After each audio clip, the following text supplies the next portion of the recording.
kahit hindi pa Pasko, pero we're already sharing the gift of Christmas. Okay? Ano pangalan mo, te? Mirasol. Mirasol. Mirasol, receive this candle. Okay, bibigyan kita. Tapos yung bata mo nasa? Okay. Okay. Tapos who will donate his gift?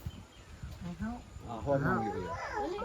Okay, so we have here parang homemade, personalized Christmas symbol. Wow.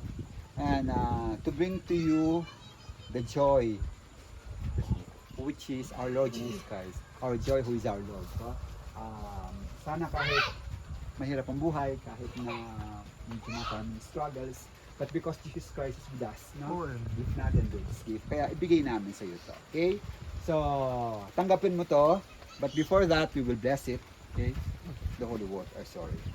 We will bless in the name of the Father and Son and the Holy Spirit. Amen. Our help is in the name of the Lord. Who made heaven and earth. Lord God, bless our Christmas symbol, especially on this symbol there is a cross, that the cross will always stand out as our assurance that you are with us, especially Jesus in our midst. Lord, bless this symbol and bless this house and the family who lives here.